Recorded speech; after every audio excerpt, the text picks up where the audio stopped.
Audiobook Financial Revolution.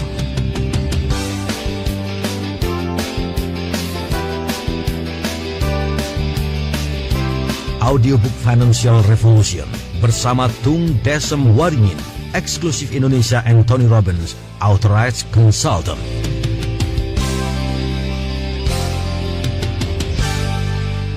Saya Tung Desem Waringin mengucapkan selamat kepada Anda yang telah memilih kaset ini dan mendengarkan kaset ini. Karena Anda termasuk 3% orang yang take action. Saya mengucapkan selamat karena apa? Karena di dunia begitu banyaknya orang ingin sekali berubah. Tapi mereka hanya ingin saja, tidak pernah take action. Anda termasuk 3% orang yang teratas karena Anda sudah take action, sudah membeli kaset ini, dan sudah mulai mau mendengarkan kaset ini. Anda termasuk orang luar biasa.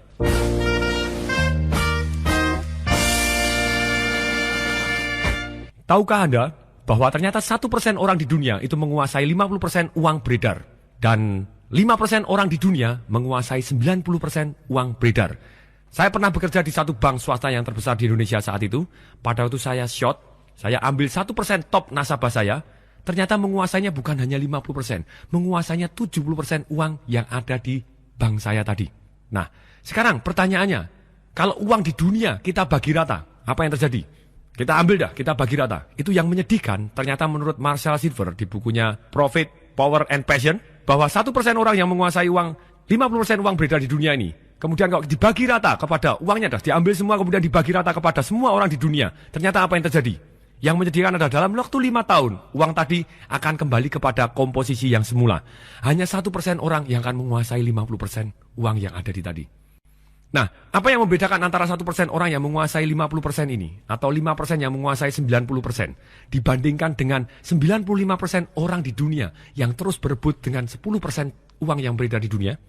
Ternyata yang membedakan begini, ketika uang tadi dibagi rata kepada mereka semua, orang-orang yang 95% orang yang menguasai 10% ini, begitu dia terima uang rata, yang membedakan mereka adalah mereka bertanya kepada diri sendiri, mau saya pakai apa ya?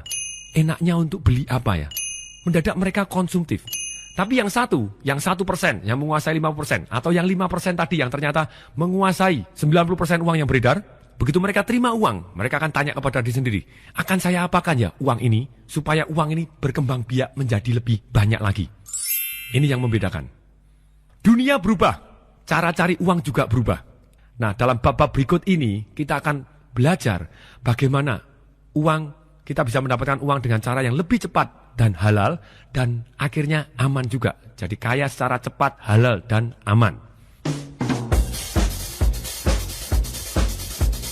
Nah, sebelum kita mempelajari bagaimana orang bisa kaya dengan cepat, halal, juga aman, saya akan sampaikan dulu kenapa kok orang tidak menjadi kaya.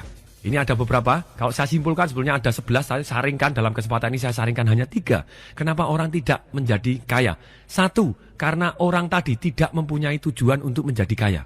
Selesai. Kalau kita tidak mempunyai tujuan jadi kaya, ya sudah, kita tidak akan bertambah jadi kaya. Yang kedua, orang mempunyai keyakinan yang salah tentang kekayaan. Atau mereka tidak mempunyai keyakinan bagaimana dia bisa jadi kaya. Jadi kesalahannya di keyakinan. Yang ketiga, mereka melakukan tindakan yang salah atau tindakan yang berbeda dari orang-orang yang bisa menjadi kaya. Oke, nah sekarang saya bahas satu persatu.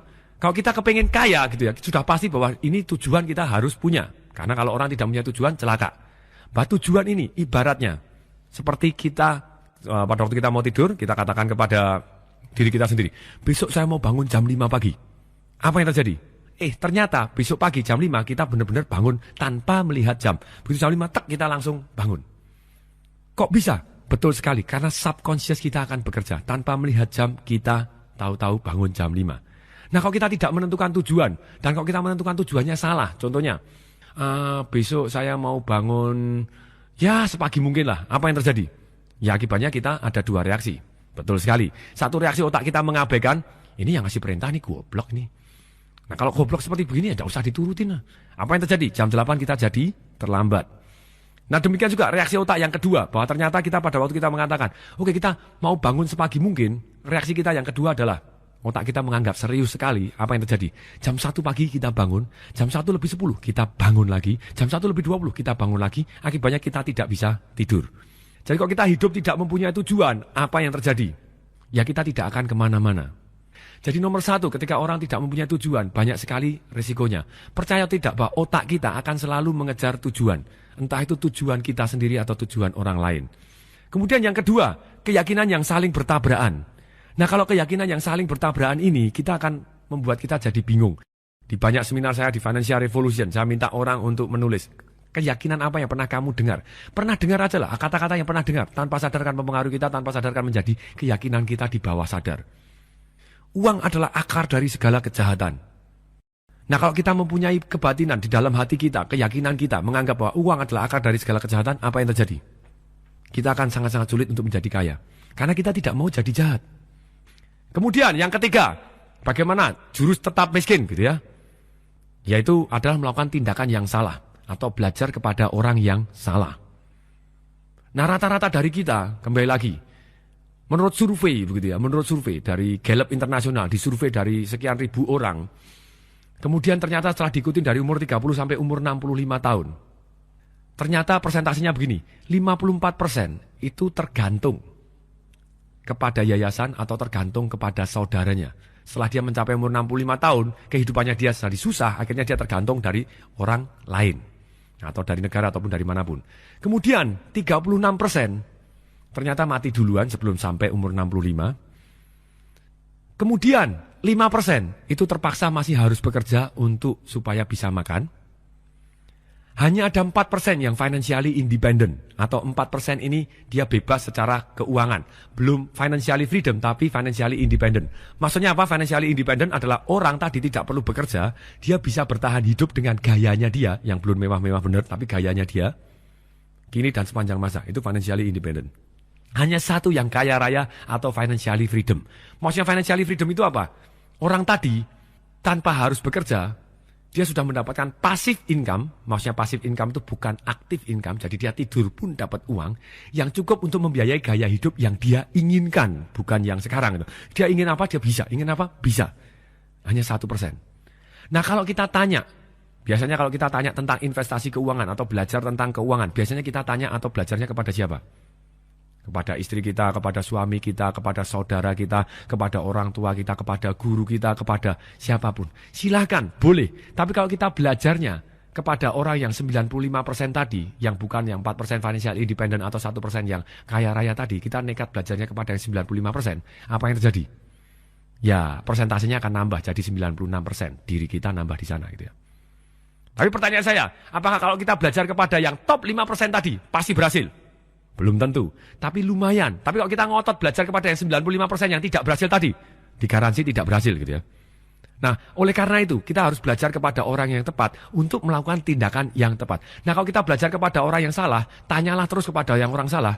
Itu salah satunya. Banyak orang belajar investasi tanya kepada orang yang lain yang ternyata sangat-sangat sebetulnya tidak kompeten di bidangnya. Apa yang terjadi? Ya kita akan tetap miskin. Banyak orang mau investasi tapi nanyanya kepada orang yang salah. Kalau orang investasi nanyanya kepada orang yang salah, ya investasinya jadi investasi salah. Mungkin jadi benar tapi persentasenya jadi kecil sekali.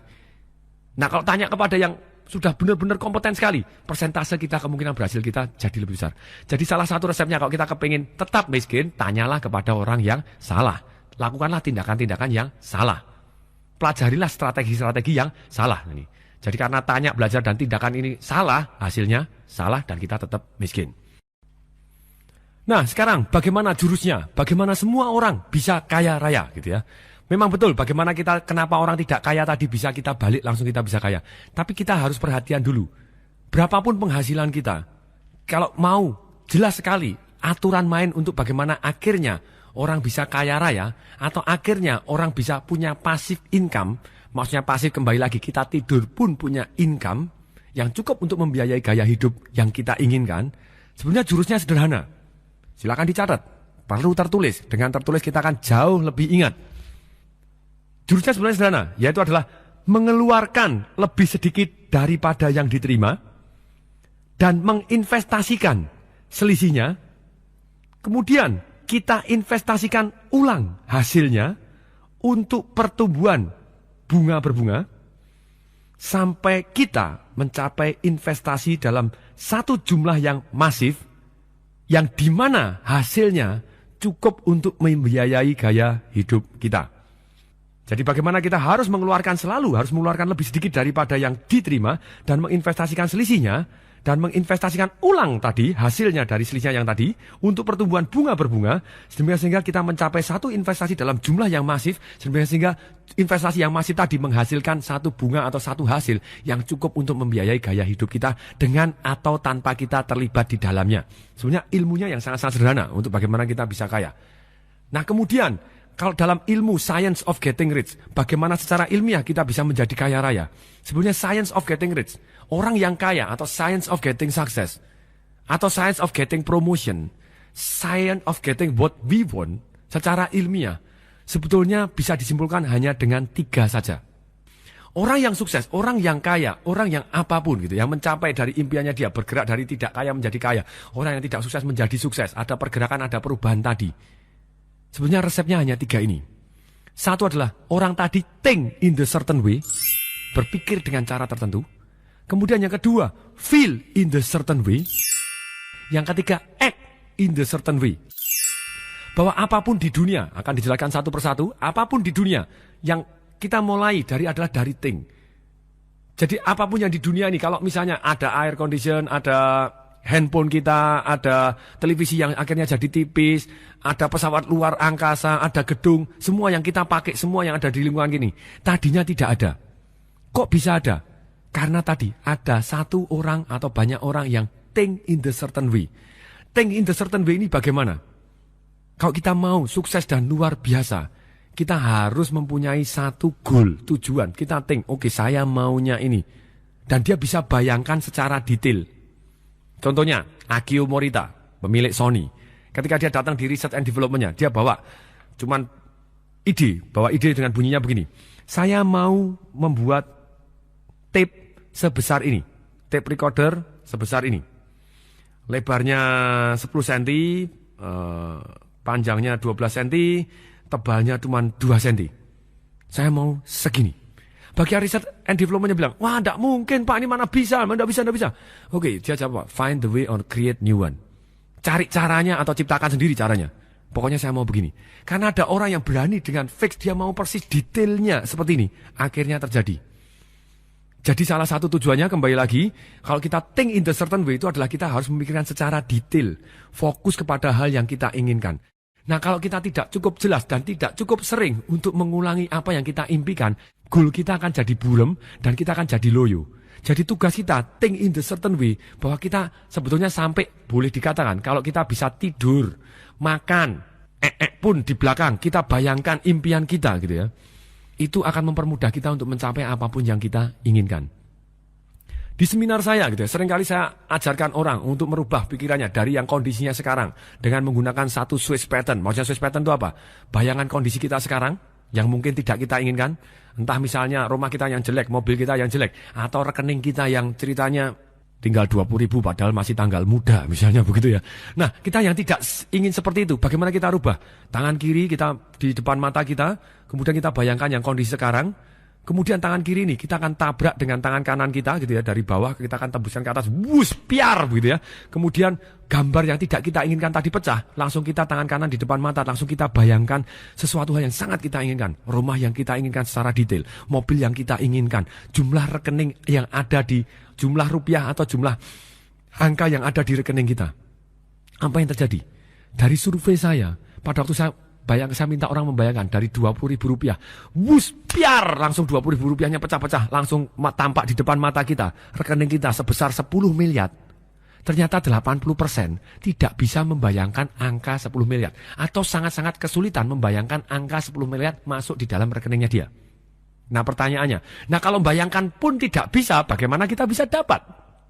Saya sendiri secara pribadi pertama kali untuk biar bayangkan 10 miliar sulit setengah mati begitu ya.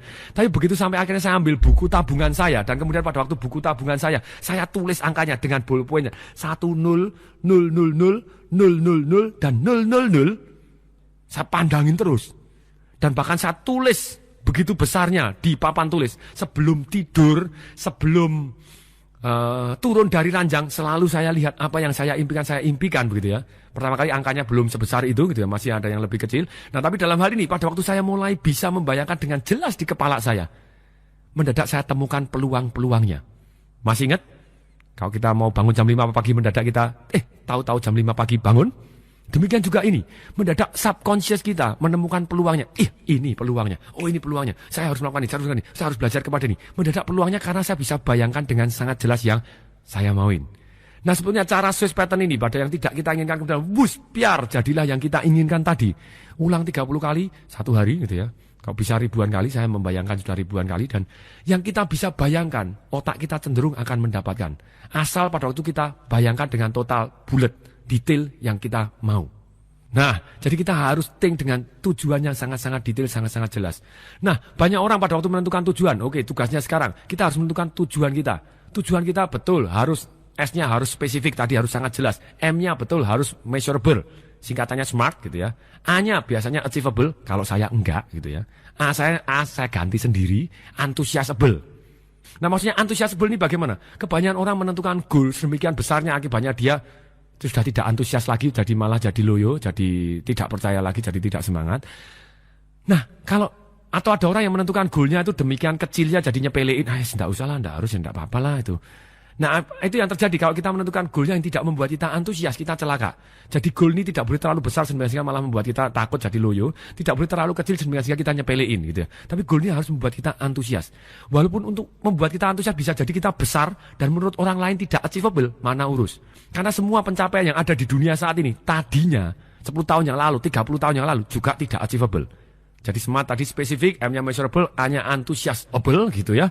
Kemudian R-nya biasanya orang realistik, ya kembali lagi. Terserah kalau saya bukan realistik gitu ya. Ini mah harus result oriented. Maksudnya result oriented itu apa? Ya goalnya kita pengen punya uang apa? Berapa silakan. Tidak bisa goalnya, oke saya akan bekerja lebih rajin lagi. No way gitu ya. Jadi goalnya itu angkanya, bukan prosesnya dulu gitu ya. Bagaimana kita mencapainya nanti dulu itu, tapi sekarang kita harus secara result oriented R-nya. Jadi resultnya mana? Ini goalnya, ini angkanya. Jadi bukan prosesnya itu, tapi detail akhirnya yang saya mau apa. Kemudian T-nya, SMART gitu ya, T-nya juga timely, pasti harus ada jangka waktunya. Jangan khawatir, kebanyakan orang takut menentukan waktunya segini, karena takut tidak terkabul. Tenang aja gitu ya, Tuhan mungkin menunda, tapi tidak menolak kok. Nah, kalau kita sudah tahu prinsip ini, beranilah menentukan satu goal, dan kemudian kita kasih jangka waktu, dan goalnya begitu detailnya dan bisa diukur. Kalau tidak bisa diukur, kita tidak bisa monitor. Kalau tidak bisa dimonitor, ya kita tidak tahu mencapainya atau enggak, kapan kita mencapainya. Jadi harus tadi, measurable tadi benar-benar harus diterapkan. Gitu.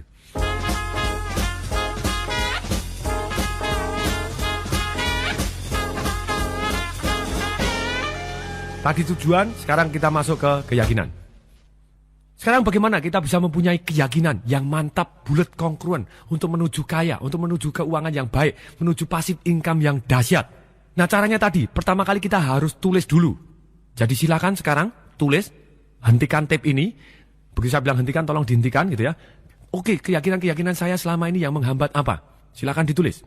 Oke, berhenti.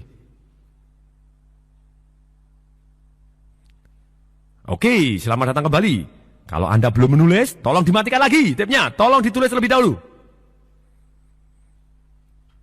Oke, saya anggap sudah Anda menulis semua. Keyakinan ini, banyak sekali orang yang menulis keyakinan-keyakinan atau hal-hal yang pernah dia dengar, yang ternyata menghambat dia untuk menjadi kaya atau menetralisir uang. Seperti tadi, uang adalah akar dari segala kejahatan. Nah, kalau terjadi kata-kata seperti ini kalimat-kalimat yang akan menghambat kita menjadi kaya. Oke, nah sekarang tugasnya setelah kita tulis keyakinan-keyakinan ini, kita harus rubah secara sadar, kita buat kongruen bulat. Maksudnya kongruen bulat tadi adalah uang baik adanya. Sekarang silakan dihentikan dan dirubah secara sadar bagaimana menjadi baik keyakinan tadi. Oke, berhenti. Silakan tulis. Oke, sudah selesai? Saya asumsi sudah selesai gitu. Kecuali Anda nyetir mobil gitu ya. Mohon maaf kalau nyetir mobil juga tidak memungkinkan ya. Silakan dengarkan, tapi pulang nanti harus dikerjakan secara tertulis keyakinan-keyakinan saya menghambat saya apa, kemudian saya rubah menjadi yang positif bagaimana, atau minimal dibuat lucu. Kita buat jadi lebih positif tentang uang baik adanya misalnya. Salah satu contoh misalnya, uang adalah akar dari segala kejahatan. Dirubah menjadi apa? Tidak punya uang adalah akar dari segala kejahatan. Jadi oke, sekarang tugas kita adalah menyusun keyakinan-keyakinan kita sehingga kita bisa mencapai goal kita. Harus secara bulat, total. Nah, bagaimana kita bisa mempunyai keyakinan? Kalau tadi pertama kita bahas lagi, kalau yang pertama tadi adalah kalau kita mau jadi kaya raya atau mau jadi sukses adalah ada 3 hal. Think in the certain way, feel in the certain way, kemudian act in the certain way. Pada waktu keyakinan ini masuk di dalam kategori bagaimana kita feel in the certain way. Kita harus yakin. Nah, caranya yakin, tadi kita susun dulu keyakinan kita yang menghambat, kemudian kita coret, kita ganti secara total. Kemudian bagaimana kita bisa yakin lagi? Kita bisa gunakan satu yang namanya incantation. Maksudnya incantation itu apa? Mirip afirmasi, tapi afirmasi itu adalah beda. Kalau afirmasi ngomong, saya kaya. Tidak ada emosinya. Nah, kalau incantation itu adalah ngomong dengan emosi. Bila perlu diiringin dengan gerak, itu akan jauh lebih powerful, akan masuk ke subconscious kita, sehingga tanpa sadar akan menjadi action. Nah, caranya bagaimana? Contohnya, pada waktu kita lari pagi misalnya, kita katakan kepada diri kita sendiri, tiap hari, tambah sehat, tambah kuat, tambah kaya. Tiap hari, saya tambah sehat, tambah kuat, tambah kaya. Nah, kalau misalnya kita punya keyakinan, begitu mau melangkah, nanti kalau gagal bagaimana? Kita sudah mulai takut seperti itu. Kita harus incantation. Kita buat bahwa gagal itu tidak ada. Jadi kita jadi lebih berani. Tidak ada kata gagal. Yang adanya sukses atau belajar. Terus kita ulangi dengan satu penuh emosi dengan gerakan gitu ya. Tidak ada kata gagal. Yang ada sukses atau belajar. Kalau belum sukses, saya harus belajar. Kalau saya belajar, saya sudah sukses. Dan kalau kita ngomong dengan penuh emosi, tanpa sadar masuk ke bawah sadar kita, sedemikian sehingga kita jadi yakin. Oke, di feel in the certain way. Satu tentang keyakinan. Kemudian setelah yakin, kita akan berani gitu ya. Kita akan berani ambil keputusan. Bagaimana kita bisa berani? Kalau kita dari ragu-ragu, kemudian kita bisa merasa berani gitu ya. Pakai incantation tadi bisa. Kita rubah gerak kita juga bisa. Kalau kita dari duduk, kita lonjak-lonjak terlebih dahulu. Kita pengaruhi dari gerak, kita jalan lebih cepat. Kita senyum, kita tarik nafas panjang-panjang. Kita agak tengadah ke atas, dada dibuka. Mendadak kita bisa jadi berani. Jadi itu caranya bagaimana mempengaruhi kita supaya berani dari gerak kita. Fokus kita juga. Kita bayangkan yang kita inginkan. Kita fokus, kita lihat kita yang inginkan. Kita fokus kita yang inginkan.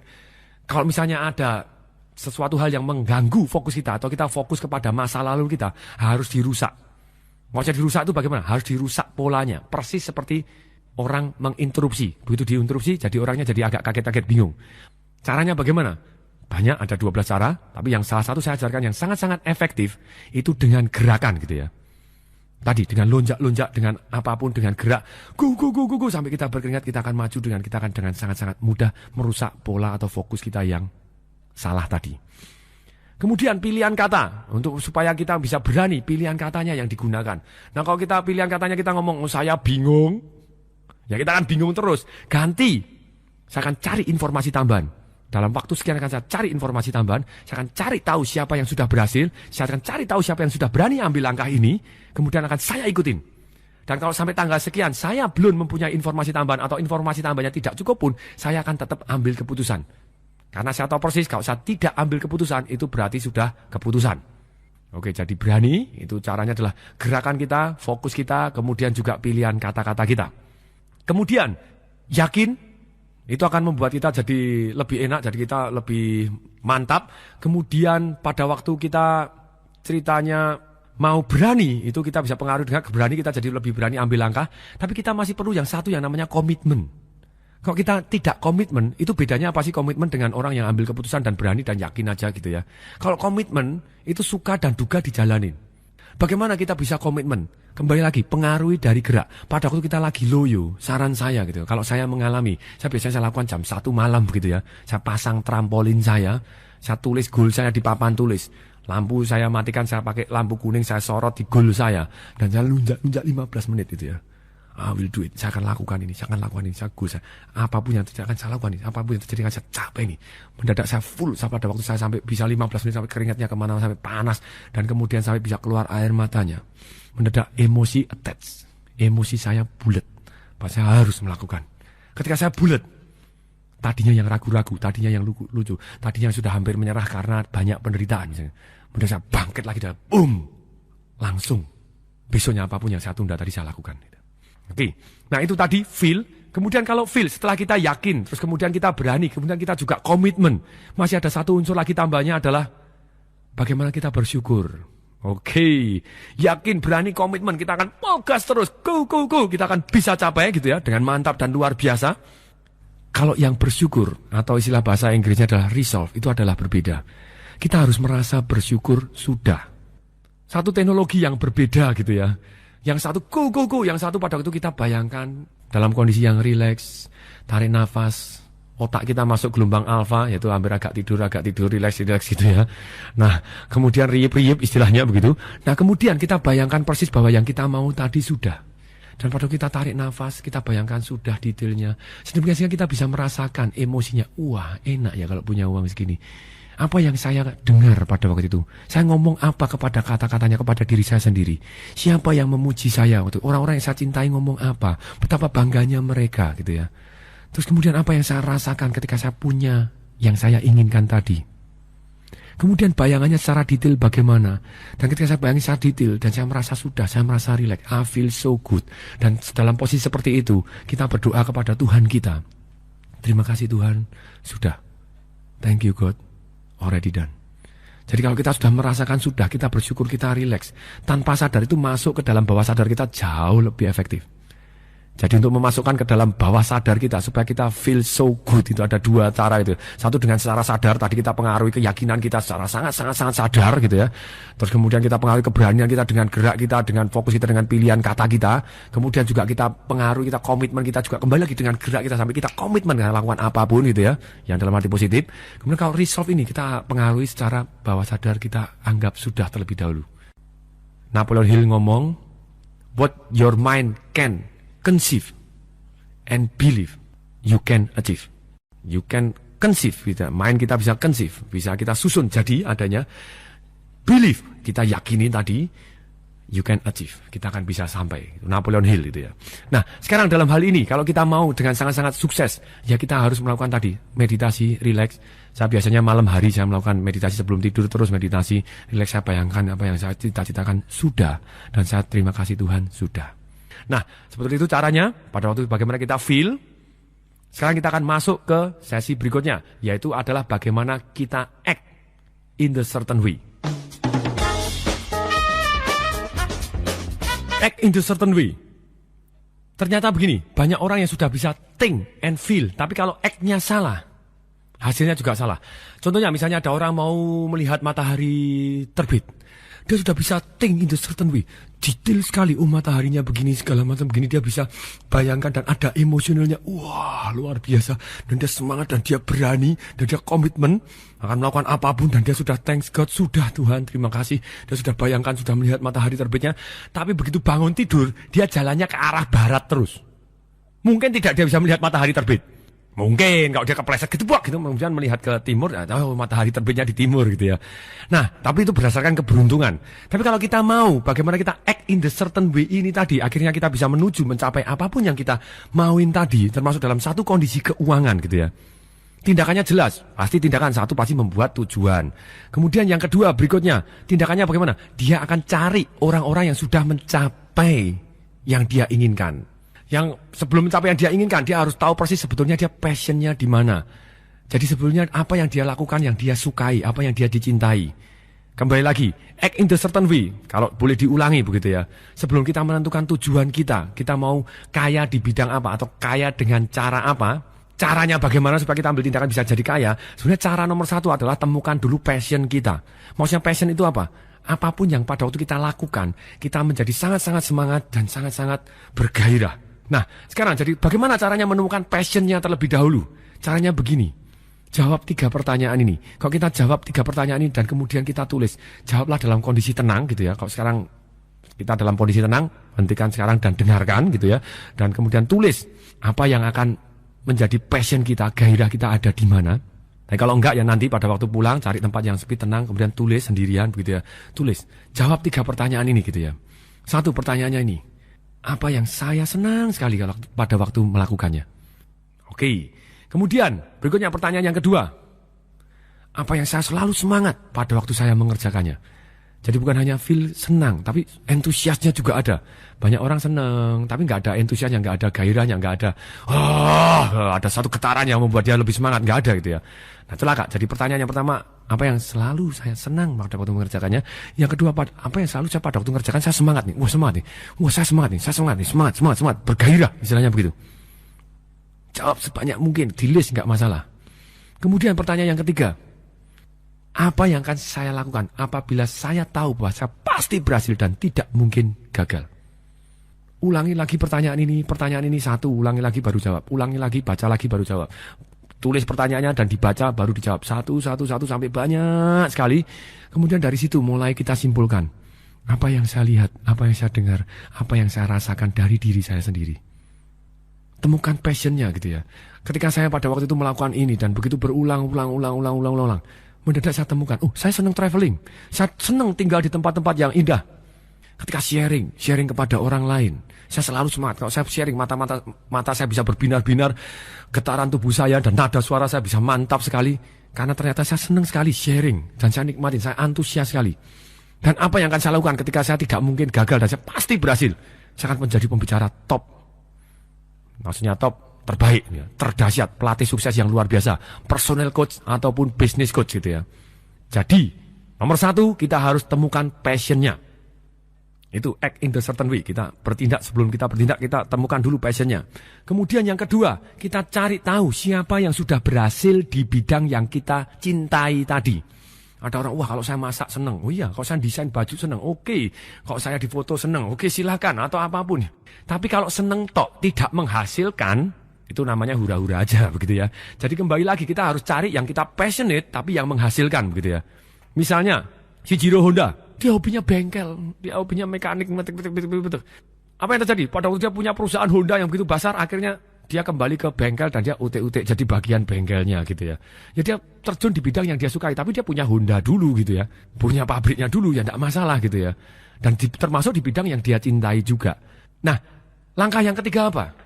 Kerjasama dengan mereka, itu paling cepat begitu ya. Kalau kita kerjasama dengan top 1, 2, 3 in the world, kemungkinan berhasil kita jauh lebih besar. Nah, kita kerjasama, kemudian kalau kita kerjasama itu jauh lebih sempurna, sudah langsung lebih lancar. Jadi, boleh dikatakan, lebih baik kita sharing, kasih 10% kepada orang yang jauh lebih pengalaman, saham kosong gitu ya.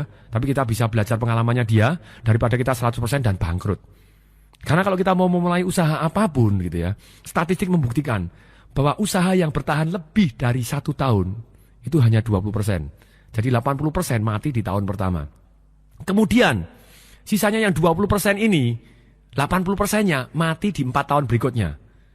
Jadi usaha yang lebih dari 5 tahun itu cuma 4%. Nah, boleh kita jadi yang 4%, dahsyat juga, tidak masalah gitu ya. Tapi kalau kita mau lebih cepat lagi, act in the certain way dengan menghemat waktu, kenapa tidak kita kerjasama dengan orang yang lebih sukses? Kemudian berikutnya, yang lebih sukses tadi yang terbaik. Nah kalau kita nggak mau, atau orangnya tadi nggak mau, orangnya nggak bisa diajak kita kerjasama, belajar kepada dia, kerja kepada dia dulu, atau belajar dari dia, atau kita angkat jadi mentor, jadi pembimbing kita ikutin dia, kita belajar dari dia. Bila perlu bayar nggak masalah gitu ya. Kalau nggak kita kerja sama dia, nggak usah digaji juga nggak masalah, atau digaji cukup untuk makan aja nggak masalah. Tapi dalam masa belajar, kenapa kok dia restoran hebat, kita ikut. Kenapa kok salon dia hebat, caranya motong bagaimana, caranya ngomong bagaimana. Dan inilah yang membedakan antara orang sukses yang tidak sukses. Dia tahu gambar besarnya, tapi dia juga belajar detailnya. Detailnya sedikit luput, hasilnya bumi dengan langit. Sama-sama orang masak, koki yang dahsyat, McDonald, dia detail sekali. Jadi sehingga detail sekali, akibatnya semua orang bisa mengulangi dengan cara yang sama. Jadi saya tekankan sekali lagi gitu ya. Temukan passionnya, kemudian cari orang yang sudah berhasil di bidang yang kita cintai, ajak kerjasama atau kita belajar. Itu caranya. Nah kalau orangnya dipelajarin nggak mau, kirim FBI, kirim CIA, contek aja. Maksudnya contek ya kita amatin dari luar bagaimana kita belajar gitu ya. Tidak nyontek bentek-bentek terus itu namanya plagiat, enggak. Tapi kita modifikasi, kita gabungkan dari semua yang baik-baik. Mendadak kita bisa menjadi yang terbaik. Itu act in the certain way yang demikian sehingga kita tahu strateginya jauh lebih cepat. Dan act in the certain way ini banyak. Salah satunya kita harus mempunyai pleasing personality. Maksudnya pleasing personality itu bagaimana? Ya kita punya kepribadian yang menyenangkan. Terus kemudian masih ada lagi, apa? Kita harus profiting from failure. Setiap ada kegagalan, thinknya kita akan rubah dulu sehingga action kita bisa mengambil keuntungan dari kegagalan kita. Semua orang pasti ngalami kegagalan, tidak ada begitu ya. Nabi pun juga pernah ngalamin juga. Tapi dalam hal ini, mereka, orang-orang yang sukses, mereka selalu mempunyai ciri-ciri bahwa mereka ambil tindakan sehingga mereka untung dari kegagalan tadi. Mereka mempunyai keyakinan, mereka mempunyai feel, mereka think, bagaimana think, feel, and action, sehingga mereka untung dari kegagalan tadi. Salah satu cara untuk untung dari kegagalan tadi adalah kita belajar dari kegagalan tadi, sehingga kita tidak mengulangi lagi. Atau belajar dari orang yang sudah berhasil melampaui kegagalan tadi, sehingga kita tidak perlu mengalami sendiri, begitu ya. Itu kan jauh lebih efisien dan lebih cepat. Profiting from failure, gitu ya. Kalau kita ada kegagalan, oke, apa yang terjadi? Segala macam. Contohnya, toko buku saya tahun pertama, rugi 170 juta. Tapi apa yang terjadi? Ya saya profiting from failure. Oke, saya harus belajar apa? Belajar dari grosir-grosir yang lain, belajar dari Indomaret, tanya-tanya bagaimana mereka, bagaimana. Terus kita belajar dari kegagalan kita terus. Jadi termasuk salah satunya kunci dari act in the certain way, terus profiting from failure, belajar dari yang kegagalan kita dan besok kita take action dan bisa, oh kegagalan inilah yang membuat saya jadi kuat, jadi hebat sekarang ini. Kembali lagi di yang ketiga, setelah think, feel, and act in the certain way. Act in the certain way yang akan membuat kita menjadi kaya itu adalah kita membuat nilai tambah. Di dunia ini, definisi uang, menurut saya, uang adalah pertukaran nilai tambah. Jadi kita akan dapat uang lebih banyak kalau nilai tambah kita banyak. Sesama karyawan, siapa yang akan dipromosi? Betul, pasti adalah orang yang mempunyai nilai tambah. Nilai tambah karyawan, kalau kita mau dipromosi naik gaji, jelas cuma dua aja gitu ya. Satu, berperilaku menyenangkan, yang kedua, menghasilkan. Produktivitasnya dia jauh lebih tinggi dibanding yang lain gitu ya. Nah maksudnya berperilaku menyenangkan itu berarti kita bisa dipercaya. Kalau tidak dipercaya sudah pasti tidak menyenangkan begitu ya. Jadi berperilaku menyenangkan dan memberi lebih dari yang kita terima. Dalam arti kita produktivitas kita jauh lebih besar daripada yang kita terima. Nah ada nilai tambahnya. Semua orang kalau dapat uang berapa, dapat gaji, dapat bayaran apa, dia harus membuat nilai tambah. Dan sama-sama, misalnya begini, sama-sama menjadi pembicara, nilai tambah saya apa misalnya? Oh, antusiasme, semangat saya, energinya, ilmunya, dan kemudian juga saya terus praktek. Jadi kelebihan saya apa? Oh, saya ngajarkan yang saya sudah praktek, misalnya begitu. Karyawan, nilai tambah siapa? Saya jujur, bisa dipercaya. Itu nilai tambah yang very, very good juga. Sebenarnya kalau prinsipnya, kita nilai tambah itu kita bisa ukur begini. Kita tidak mengalahkan orang lain, tapi kita membuat diri kita unggul. Beda. Kembali lagi, banyak orang bingung gitu ya. Loh, unggul kok tidak mengalahkan orang lain. Nah, kalau kita mengalahkan orang lain, kita bisa jadi dengan cara menjelek-jelekan orang lain, dengan menjatuhkan orang lain, kemudian dengan menyabotase orang lain. Banyak orang seperti gitu.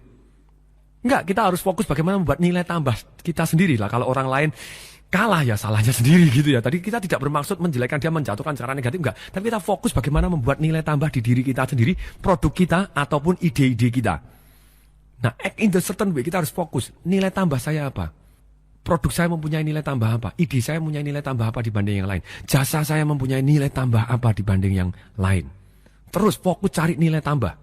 Setelah nilai tambah, kalau kita hanya sibuk membuat nilai tambah, saya yakin bahwa kita bisa kaya, tapi kayanya akan jadi lama. Untuk bagaimana kita kaya sangat-sangat lebih cepat, perhatian, saya akan buka satu rahasia. Kuncinya adalah ini. Jadi uang yang sangat banyak dengan sangat cepat sama dengan, oke saya ulangi, uang yang sangat banyak dengan sangat cepat sama dengan nilai tambah. Kalau tidak ada nilai tambah, ya celaka gitu ya. Harus ada nilai tambah. Komposisinya ini satu adalah nilai tambah, yang kedua dikali, yang ketiga leverage atau alat bantu. Jadi kuncinya cuma ini, kalau kita mau membuat uang yang sangat banyak, itu adalah kita membuat nilai tambah, kemudian dikalikan leverage atau alat bantu, alat yang mempermudah hidup kita. Nah, nilai tambah itu kita kalau tidak ada faktor kalinya, kita akan kesulitan. Kemudian leverage, kalau kita tanpa leverage, kita akan kesulitan. Sebenarnya leverage itu apa sih? Maksudnya apa yang bisa membantu kita? Jadi definisi dari leverage adalah alat bantu, sistem yang membantu, orang yang membantu kita, apapun yang membantu kita mempermudah hidup. Seperti kita mengungkit gitu ya. Kalau kita mau membawa batu yang besar, kita mau gotong angkat misalnya 100 kilo juga bisa. Tapi kalau kita pakai alat bantu, alat ungkit misalnya, oke kita jugil gitu, jauh lebih mudah. Nah saya akan bahas dulu, yang namanya leverage itu perlu di leverage di mana? Alat bantu kita harus cari orang yang membantu alat bantu itu yang di sisi apa aja. Itu ada singkatannya adalah RISE gitu ya. Maksudnya RISE apa? Maksudnya RISE itu R-I-C-E gitu ya. R-I-C-E, RISE. Nah RISE itu R, resources. Sumber dayanya bisa kita leverage, tidak perlu diri kita sendiri gitu ya. Maksudnya sumber daya apa? Resourcesnya, R-nya, resourcesnya. Modalnya tidak perlu modal kita sendiri. Time, tidak perlu time kita sendiri. Oke? Kemudian ide, tidak perlu ide kita sendiri. Kalau kita bisa kerjasama dengan the best in the world gitu ya, sudah digaransi plus minus kemungkinan berhasilnya 98% sendiri gitu ya. Jadi ide tidak perlu ide kita sendiri, kita bisa datangkan ide dari manapun. Kemudian C, kontak. Jadi pada waktu kita rise gitu, pada waktu resources, kemudian idenya, kemudian dalam hal ini kontak, maksudnya kenalannya, siapa kenalan? Tidak perlu kenalan kita sendiri, kita bisa gunakan kenalan-kenalan orang yang lain. Kemudian, expertise, tidak perlu keahlian kita sendiri. Itu kita harus cari siapa yang bisa bantu saya, siapa yang bisa bantu saya, siapa yang bisa bantu saya. Jadi apa yang bisa membantu saya, apa yang bisa membuat saya lebih cepat. Kalau saya tidak punya modal, siapa yang punya modal yang kira-kira bisa membantu saya. Ide, kalau saya kehabisan ide, saya tak ke luar negeri dulu, oke boleh. Saya jalan-jalan dulu, saya survei kemana-mana. Oh mana ya, saya coba makan sini, coba ke sana, coba lihat sana. Mulai kita buka mata dan buka pikiran, buka hati. Mendadak kita akan temukan banyak ide yang bertebaran di sekeliling kita. Kita akan temukan gap. Jadi orang yang kaya itu pintar sekali menemukan gap. Maksudnya gap itu apa? Apa yang dibutuhkan orang dan yang belum dipenuhi gitu ya. Orang butuh ini tapi belum ada yang memenuhi. Oke, kalau saya penuhin akan jadi dahsyat luar biasa. Nah, tidak perlu kita belajar dari sendiri, tidak perlu kita coba-coba, kita bisa tes dari dan kita ambil dari ide-ide orang yang lain yang sudah terbukti sukses. Itu kan jauh lebih mudah gitu ya. Terus kemudian berikutnya, faktor kali. Orang-orang yang paling kaya di dunia, dia bisa membuat uang dalam jumlah yang sangat-sangat banyak dibanding orang-orang biasa karena dia menggunakan faktor kali. Mari kita lihat, orang yang paling kaya di dunia siapa? Bill Gates saat ini. Oke. Bill Gates, kenapa kok dia bisa kaya raya? Karena dia pakai faktor kali. Dia punya nilai tambah. Oke, nilai tambahnya apa? Microsoft-nya dia, Windows-nya itu ada nilai tambahnya. Ada dalamnya ada window untuk Excel, ada untuk Microsoft Word-nya untuk nulis, kemudian untuk PowerPoint. Kemudian apakah dia jual kepada retail? Pada waktu itu saya bingung. Kenapa ya? Microsoft ini kan dibajakin begitu banyak. Kok dia bisa kaya raya termasuk orang paling kaya di dunia? Dia jual kepada siapa? Langsung kepada IBM, produsen komputer, siapa lagi? Compaq, Toshiba, apalagi? Sony, apalagi? Acer, HP. Tapi apa yang terjadi? Ketika jual langsung kepada begitu banyaknya pabrik komputer tadi, apakah pabrik komputer dijual cuma satu aja? Enggak, langsung dicetak jutaan komputer. Oke, nah faktor kali ini bisa kepada bukan hanya ceritanya kepada langsung tek yang menyentuh kepada banyak, tapi satu tek yang menghasilkan banyak juga bisa. Misalnya ada orang tertentu langsung jual kepada satu pemerintah Indonesia, langsung seluruh Indonesia dia dapat. Oke, itu faktor kali gitu ya, luar biasa. Nah, banyak orang ketika tahu persis bahwa ini faktor kali, sekarang kita tanya kepada diri kita sendiri dulu. Saya sudah punya nilai tambah, faktor kali saya apa? Faktor kali saya siapa? Jadi kembali lagi, ingat faktor kali kita. Jadi simbolnya, oke, tolong tangannya disilangkan di depan dada semua. Ini adalah simbolnya faktor kali. Nah, dengan kita punya simbol seperti ini, kita akan tahu persis. Setiap waktu kita ingat, faktor kali saya apa? Faktor kali saya siapa? Saya sudah punya nilai tambah, bagaimana bisa mencapai kepada lebih banyak orang. Satu saya sentuh, tapping point, satu tak langsung banyak. Satu tak langsung menghasilkan. Faktor kali saya siapa? Faktor kali saya apa? Nah, untuk mendukung bagaimana faktor kali ini bisa bekerja, saran saya, kita harus bergaul atau punya satu kelompok. Istilah saya adalah mastermind, orang-orang yang terus menjadi kenalan kita dan percaya kepada kita dan kita percaya kepada dia, gitu ya. Itu adalah orang-orang yang terkategori yang namanya big boys. Maksudnya big boys itu bagaimana? Orang-orang yang dahsyat, orang yang sudah sukses, orang-orang yang sudah mencapai impian kita. Atau minimal orang-orang yang sudah sukses di bidangnya dia masing-masing.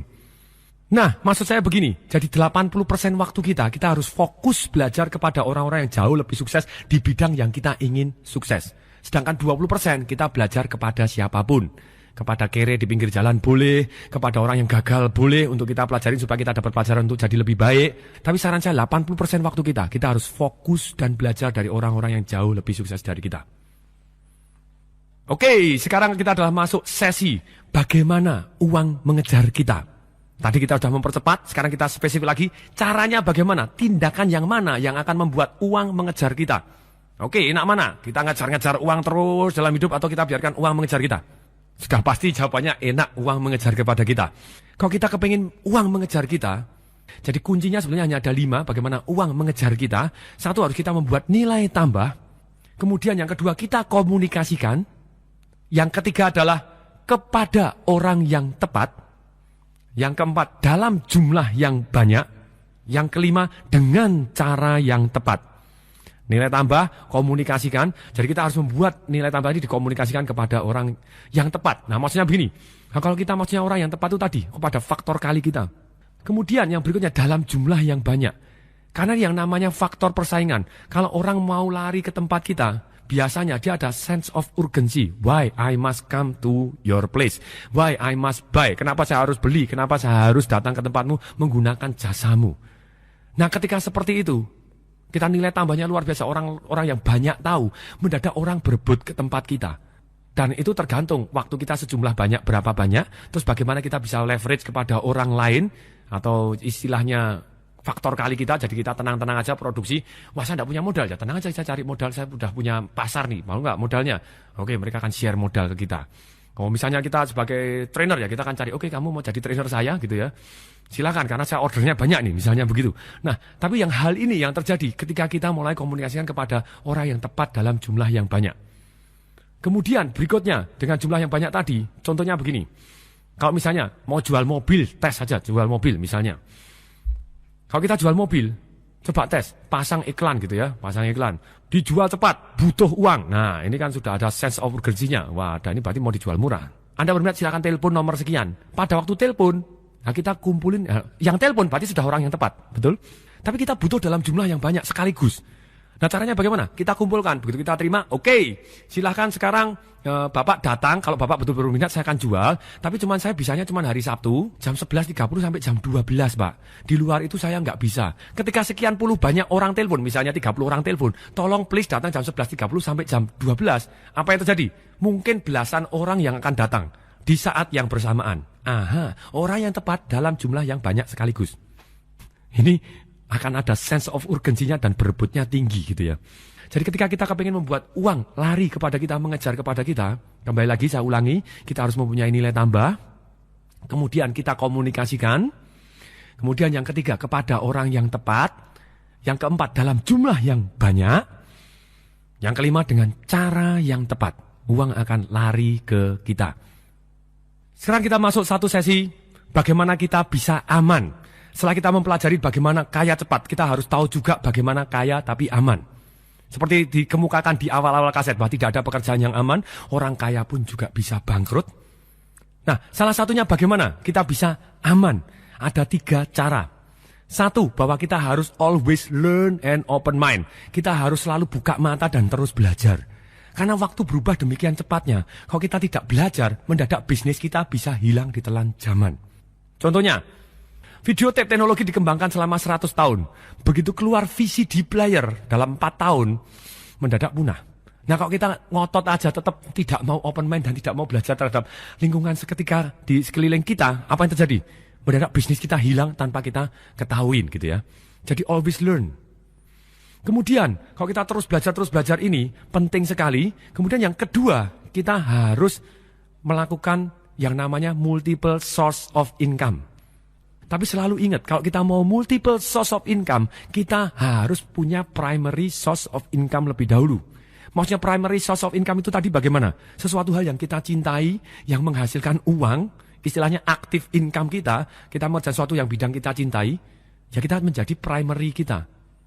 Contohnya kalau saya primary saya jadi pembicara, saya jadi trainer.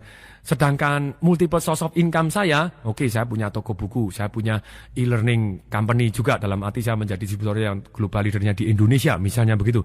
Ini jadi kita multiple source of income, alokasikan waktu kita untuk berpikir, saya harus punya multiple source of income lagi dari mana ya? Saya harus punya sumber income lagi dari mana ya? Apa yang bisa menjadi sumber income? Tapi jangan lupakan primary source of income-nya dulu gitu ya. Kemudian sekarang unsur yang ketiga, bagaimana kita bisa aman secara keuangan. Saya ulangi lagi, yang pertama adalah kita harus always learn and open mind, terus belajar dan terbuka pikirannya. Kemudian yang kedua adalah bagaimana kita menciptakan sumber income kita yang lebih dari satu. Kemudian yang ketiga, bagaimana kita mempunyai satu yang namanya aset alokasi. Selain sumber income, kita harus melakukan aset alokasi. Aset alokasi ini bagaimana? Yaitu dengan cara bagaimana kita membagi income yang sudah masuk di dalam diri kita atau kepada perusahaan kita. Kalau menurut saya adalah minimal kita akan bagi menjadi 3. 1, kita harus alokasikan kepada satu yang aman. Kemudian yang kedua, kita harus alokasikan kepada satu yang menjadikan cadangan kita. Yang ketiga, silakan dihabiskan. Nah, persentasenya berapa gitu ya? Biasanya tergantung dari berapa besar income kita. Kemudian yang kedua, berapa besar pengeluaran kita. Yang ketiga, berapa besar tekad kita untuk secepatnya financially independent. membuat uang akhirnya bekerja kepada kita. Nah, maksudnya apa? Kalau kita sangat-sangat kepingin sekali untuk bagaimana secepat mungkin financially independent, kita akan terus fokus bagaimana memperbesar income kita dan bagaimana kita biaya hidupnya ditekan atau pengeluaran kita ditekan seminimal mungkin gitu ya. Nah, itu yang terjadi. Banyak orang salah sangka, Pak, kalau saya penghasilannya kecil, terus aset alokasinya kecil dong. Salah, kalau penghasilannya kita kecil, malah kita harus masukkan ke yang daerah aman dan yang di cadangan atau yang ditumbuh tadi harus lebih besar lagi. Karena contohnya begini, kalau penghasilan kita misalnya 100 juta, 90 juta mau dihabiskan semua, ya enggak apa-apa, dia bisa nabung 10 juta. Kalau 10 juta peternaknya dia akan lebih gede lagi. Tapi kalau penghasilan kita 1 juta, nah kita malah harus ikat pinggangnya lebih kencang. Kalau kita hanya 10% atau misalnya hanya 100 ribu, ya bisa, tapi sangat-sangat lama gitu ya. Nah kita kalau bisa ngirit 500 ribu, ya 500 ribu aja, 500 ribunya. Yang lain sisanya masukin ke investasi kita gitu ya. Nah sekarang, jadi caranya bagaimana? Saya akan ajarkan cara yang sederhana dulu. Yang sederhana itu caranya begini. Minimal, minimal 10% kita masukkan ke dalam yang aman. Kalau saya bilang minimal, lebih boleh? Boleh, lebih bagus lagi gitu ya. Minimal 10% taruh aja yang ke yang aman. Ciri-cirinya yang aman ini bagaimana? Ciri-cirinya yang aman ini, kemungkinan berhasilnya adalah 95% sampai 99,99%. Oke, kemungkinan berhasilnya. Karena di dunia katanya nggak ada yang 100%. Oke, jadi kemungkinan berhasilnya mendapatkan hasil dan aman itu 95 sampai 99,99%. Terus kemudian ciri-cirinya plus minus belum tentu gitu ya. Yang aman ini pendapatannya di bawah 15% per tahun. Kalau di Amerika katanya 8% per tahun. Atau ke bawah gitu ya, lebih rendah dari itu. Plus minus belum tentu, kembali lagi. Ada yang pendapatannya lebih gede dari itu aman ada yang lebih kecil tidak aman juga ada gitu ya. Nah, kemudian itu aset alokasi yang pertama. Kemudian aset alokasi yang kedua, minimal 20%. Lebih boleh, lebih bagus lagi. Yang 20% ini, kita harus alokasikan kepada 3 hal ini. Pertama, kita harus bayar hutang kita yang konsumtif.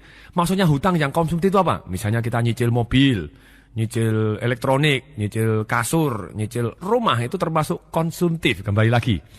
Maksudnya konsumtif itu apa? Yang mengeluarkan uang dari kantong kita terus itu ya. Nah, kalau hutangnya adalah hutang produktif, nggak masalah. Maksudnya contoh hutang yang produktif itu bagaimana?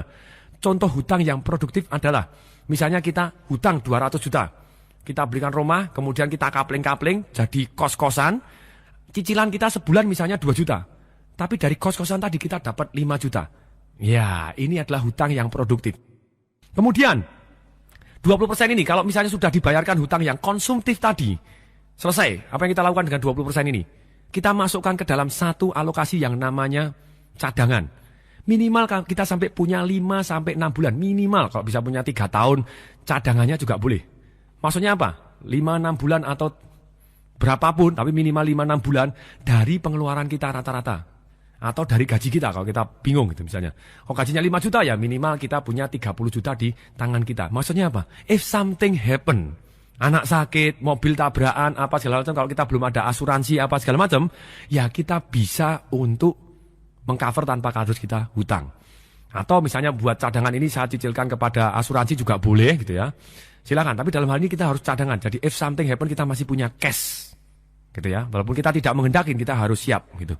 Terus kemudian, kalau setelah kita bayarkan atau istilahnya kita tabungkan, alokasikan ke sana, kita sudah punya cadangan nih 5-6 bulan gaji.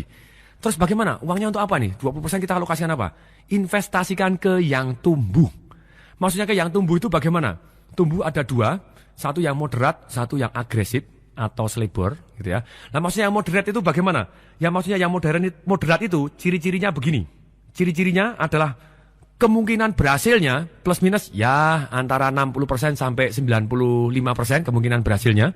Dan tingkat returnnya adalah sekitar 15% sampai 100%. Nah itu yang moderat gitu ya. Kalau yang agresif itu kemungkinan berhasilnya di bawah 60%, tapi tingkat hasilnya itu minimal di atas 100%. Harus di atas 100% per tahunnya. Itu agresif. Kalau ada orang nanya, Pak boleh nggak Pak saya investasi ke yang itu loh Pak, yang kayak itu ya masuk ke perkebunan, masuk ke peternakan apa, yang rada selebor gitu, yang nggak tahu juntrungannya itu hitungannya gini. Kalau menurut saya boleh-boleh aja gitu ya, asal kita masuk yang pertama. Kalau kita masuk ke yang sudah ke 3.000 orang bahaya, mumet gitu nanti kita. Nah kalau kita mau investasi ke sana ya silahkan, tapi secepat mungkin pokoknya ditarik, taruh yang aman. Hasilnya pun secepat mungkin kita tarikin terus setiap bulan, kita alokasikan lagi ke sesuai dengan komposisi tadi gitu ya. tarik segera keluar, walaupun di agresif gitu ya. Kemudian, nah sekarang ini jadi kita investasi tadi ada yang agresif, ada yang moderat. Sekarang kita masuk aset alokasi yang ketiga. Maksimal 70%. Oke. Maksimal, lebih boleh? Nggak boleh gitu ya. Maksimal 70%. Habiskan. Enak kan? Gitu ya. Dan kalau kita, supaya kita tersemangatin untuk melakukan aset alokasi ini, saran saya, kita lakukan cara begini. Setelah kita berhasil sukses, selama sekian bulan misalnya, 6 bulan, sukses kita disiplin melakukan aset alokasi. Setiap 6 bulan atau setiap 3 bulan silakan kita sendiri-sendiri. Kita alokasikan uang kita dari 70% tadi yang kita tabung dulu, sebagian yang harus dihabiskan tadi tapi tidak habiskan. Langsung kita bawa ke mall. Oke, saya punya 2 juta nih, saya harus dihabiskan. Wah, enak. Loh kenapa harus dihabiskan? Loh saya sudah melakukan aset alokasi kok. Jadi tenang-tenang aja, memang ini harus habis nih. Ini hadiah saja nih. Enak tenan gitu ya. Enak tenan karena kita sudah mempunyai aset alokasi yang sudah bekerja untuk kita yang aman. Nah, sekarang kita akan masuk ke aset alokasi yang lebih canggih atau sophisticated istilahnya begitu ya. Nah, aset alokasi ini tergantung dari sistem umur dan tergantung dari kategori keberanian kita untuk mengambil risiko. Maksudnya apa? Nah, kita akan bagi dulu, kita umurnya berapa dan tingkat keberanian kita ambil risiko berapa. Aman, kita termasuk orang yang konservatif, atau termasuk orang yang moderat, atau orang yang termasuk agresif. Ini untuk mengelola sesuai dengan keberanian kita dan umur kita. Nah, kalau misalnya contoh gampang seperti gini, kita masih kategori umur 20 atau sampai 30 tahun. Kita ambil kondisi sedang gitu ya, kita adalah orang yang moderat. Nah, mestinya kita akan investasikan untuk yang aman gitu ya, investasi ke bagian yang aman, alokasi yang aman, karena kita umurnya masih 20-30, yang aman 20% aja gitu ya. Atau 30% kalau kita moderat itu. Kalau kita cukup agresif ya kita akan 20%. 20% aja yang aman gitu ya. Nah kalau kita ceritanya termasuk orang yang konservatif, ya masukin aja yang aman misalnya 40% misalnya begitu. Kalau kita umurnya masih 20-30 itu. Nah kita tergantung kondisi kita. Kita harus tahu persis kalau kita konservatif seperti apa, tapi selalu harus ada masukkan aset alokasi ke yang aman. Tidak boleh kepada yang tumbuh semua. Nah, sekarang caranya begini. Jadi kalau pada waktu kita umur 20-30, ya kita anggap aja sesuai dengan umur kita. Kalau kita umur 20-30, berarti kita harus 30%. Kalau ini kita termasuk orang yang moderat, 30% taruh yang di aman. 70% itu silakan ke yang tumbuh. Tumbuh ini biasanya dibagi dua gitu ya. 35% yang moderat, 35%-nya adalah yang agresif. Selebor sedikit nggak masalah. Nah, kalau kita misalnya umurnya 40, kita termasuk kategori moderat. Orang yang moderat, saya tidak terlalu agresif, saya tidak terlalu konservatif juga gitu ya. Nah terus bagaimana? Ya 40% lah taruh yang di aman. Nah kalau saya termasuk umurnya 40 Pak, tapi saya termasuk agresif. Gimana? Ya 30% masukin ke yang aman, 70% genjot lagi ke arah yang tumbuh tadi. Nah kalau saya sudah umur 60 Pak, 60% taruh yang aman gitu ya. Itu kalau kita moderat. Kalau kita agresif ya 50% lah taruh yang aman. Nah kalau kita konservatif 70% taruh yang aman. Nah banyak orang ngomong, Pak, lu kalau saya mau tumbuh daripada saya taruh yang aman bunganya cuman 12%. Nggak usah gulungkan gini kan bisa ratusan persen.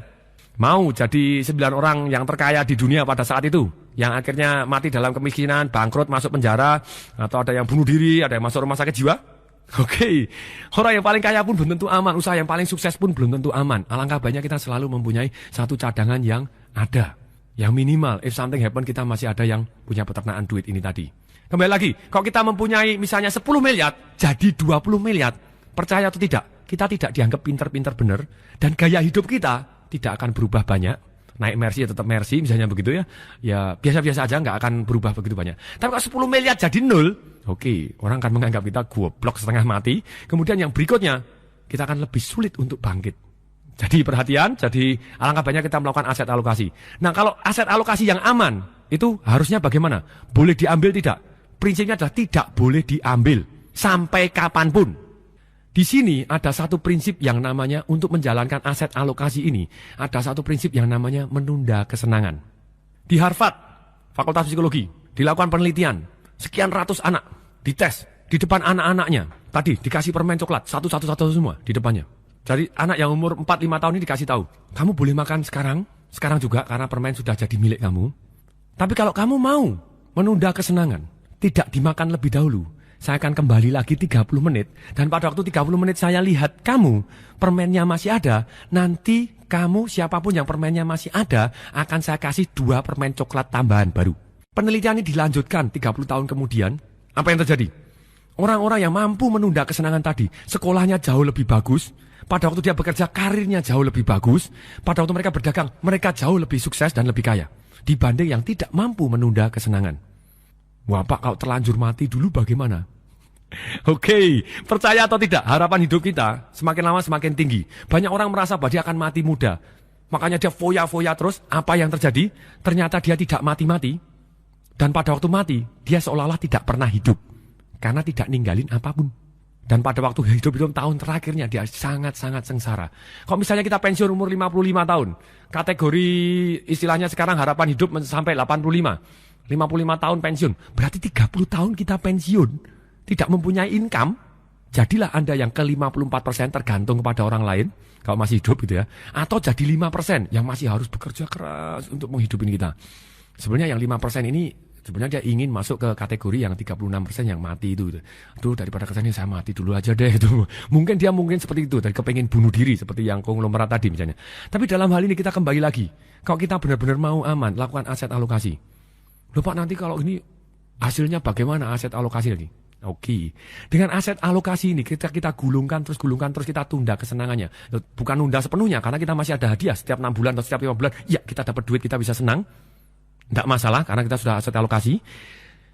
Ternyata kalau kita melakukan yang namanya aset alokasi dan kemudian kita gulung-gulung terus, kita memanfaatkan keajaiban dunia yang ke-8. Apa itu? Nah, ini Albert Einstein, cerita tentang Albert Einstein. Albert Einstein pertama kali datang di Amerika, diwawancara oleh wartawan di Amerika. Ditanya, Albert Einstein, apa yang kamu suka dari Amerika Serikat? Jawabannya Albert Einstein apa? Saya suka keajaiban dunia yang ke-8. Ada di Amerika.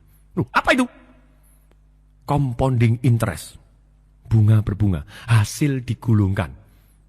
Kalau kita anggap bunga itu adalah haram, boleh. Yang hasil tapi, bagi hasil tapi digulungkan lagi. Hasil gulung lagi. Jangan keburu-buru diambil. Ya. Nah, ternyata apa yang terjadi? Kalau kita compounding interest kan, bagi yang mau tabelnya bunga berbunga, boleh ke kontak ke saya di alamat email yang ada di cover dari kaset ini. Nah, silakan kalau itu nanti. Kita akan buktikan bahwa ternyata 100 rupiah pun, ketika kita setiap bulan hanya 100 rupiah pun, ketika kita gulungkan terus, dengan bunga 25% per tahun, ada orang yang ngomong, Pak 25% per tahun apa ada? Banyak gitu ya. Itu keyakinan kita, begitu nggak ada juga nggak ada gitu ya. Begitu ada juga ada, banyak sekali. Tergantung keyakinan kita dan begitu kita yakin pasti ada, akan saya temukan, mendadak kita temukan gitu ya. Oke, 100 rupiah per bulan, bukan per hari. Kalau kita dapatkan 25% per tahun, dalam waktu 50 tahun, sengaja, karena apa? Compounding interest ini dalam tahun-tahun awal, dia akan hanya tumbuh datar. Begitu tahun-tahun terakhir, dia akan tumbuh, boom, meroket tinggi. Langsung sangat-sangat tinggi. Jadi kalau waktunya cukup panjang, itu hasilnya cukup sangat-sangat dahsyat, luar biasa. Hasilnya akan sangat-sangat tinggi. Hasilnya, sebetulnya kalau kita belum lihat hasilnya, modal kita berapa sih? Kalau kita nabung 100 rupiah per bulan, berarti setahun kita cuma keluar uang 1.200 rupiah. 10 tahun kita cuma keluar 12.000 rupiah.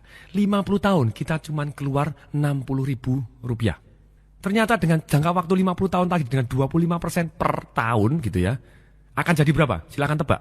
Pasti salahnya gitu ya, karena dihitung pakai kalkulator juga sulit, itu harus pakai program bunga berbunga, di Excel bisa. Nah, saya punya tabelnya, nanti silakan minta pakai email ke saya, akan saya kirimkan gratis.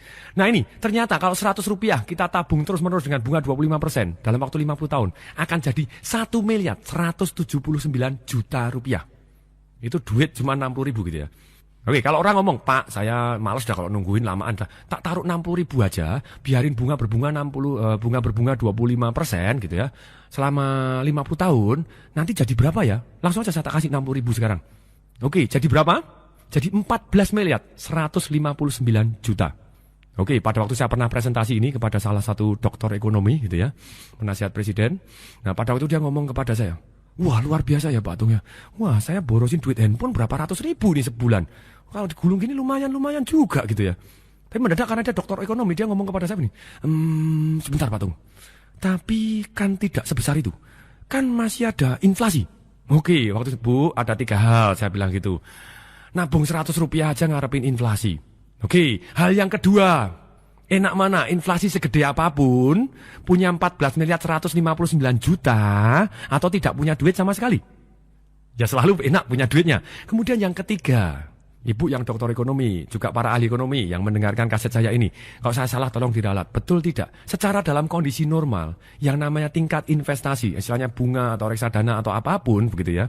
Tingkat investasi yang normal itu biasanya sekian persen di atas inflasi. Yang normal gitu. Misalnya dalam beberapa waktu ini, waduh bunganya cuma 4% misalnya. Tapi ternyata bulan tersebut adalah deflasi, malah bukan inflasi misalnya begitu.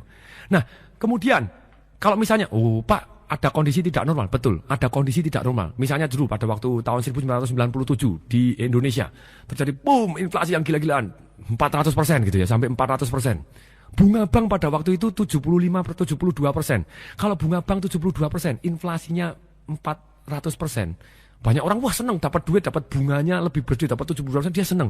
Tapi kalau para pengusaha, dia jeli sekali. Saya punya nasabah yang luar biasa pada waktu itu, langsung beli mobil banyak sekali dia.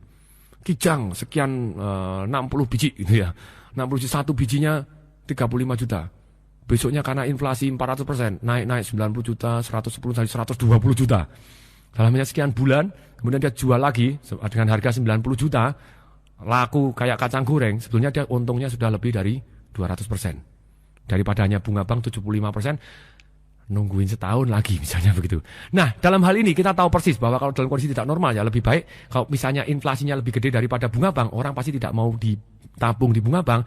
Rata-rata orang yang dahsyat dia akan ambil kesempatan untuk beli properti, beli barang karena hasilnya akan jauh lebih tinggi tingkat investasinya, pengembaliannya. Oke. Nah sekarang kalau kita terlambat, kalau kita tidak melakukan aset alokasi, apa yang terjadi? Mari kita tes itu ya. Di tabel saya misalnya kita punya saldo awal, 20 juta. Kemudian setoran per bulan kita adalah 1 juta. Tingkat suku bunganya misalnya nih, kita ambil 14%. Pajak misalnya sementara tidak ada, karena ini tingkat investasi yang tanpa pajak misalnya. Reksadana, nggak tahu sampai kapan tanpa pajak. Tapi misalnya gitu ya, misalnya 20 juta setoran awal, setiap bulan kita tambahin 1 juta, dalam jangka waktu 20 tahun, tingkat bunga 14%, kita akan mendapatkan hasil 1,6 miliar. Oke. Nah kalau kita 5 tahun lebih awal nabungnya, 20 juta kemudian kita tambahin, 5 tahun lebih awal aja. Sengaja saya ambil angka 20 dan 25 tahun, itu baru cukup signifikan hasilnya, istilah compounding growth-nya. Akan jadi berapa? Misalnya sekarang kalau 25 tahun. Kalau 25 tahun ternyata akan jadi 3,3 miliar. Oke. Nah kalau kita telat 5 tahun, hasilnya bumi dan langit, bisa separuhnya tidak ada gitu ya. Nah kalau kita lebih awal, ya kita harus lakukan lebih disiplin, hasilnya lebih luar biasa. Jadi bagi yang masih muda, ya lakukan sekarang. Kalau yang sudah tua, ya lebih baik sekarang daripada telat. Jadi tenang aja, kita mulai lakukan aset alokasi, hasilnya akan luar biasa dahsyat. Dan pada waktu kita sudah mempunyai 3,3 miliar misalnya begitu. Kalau bunga 12% aja setahun, atau satu bulannya adalah 1%. Kita akan dapat 33 juta rupiah per bulan. Untuk pensiun cukup lumayan kalau misalnya tingkat hasilnya. Memang betul kita harus perhitungkan inflasinya. Tapi percaya atau tidak bahwa dalam ini, kalau kita yang namanya kita compoundingkan terus, inflasinya kalah gede. Tapi kita harus perhatian benar yang namanya komponen inflasi ini. Kalau kita investasinya di bawah inflasi, uang kita akan dimakan inflasi. Jadi kita harus pastikan minimal sedikit aja di atas inflasi. Kok bisa banyak di atas inflasi? Ya kita lebih bagus lagi. Makanya selain yang aman, kita harus kasih investasi kita dari aset alokasi kepada yang growth atau yang tumbuh. Demikian Financial Revolution kaset ini. No action, nothing happen. When you take action, miracle happen. Knowledge, pengetahuan, something. Tapi action is everything. Jadi knowledge dengan action, perfect thing. Jadi kalau kita sudah tahu, mulailah take action sekarang juga. Saya Tung Desem Waringin mengucapkan salam dahsyat.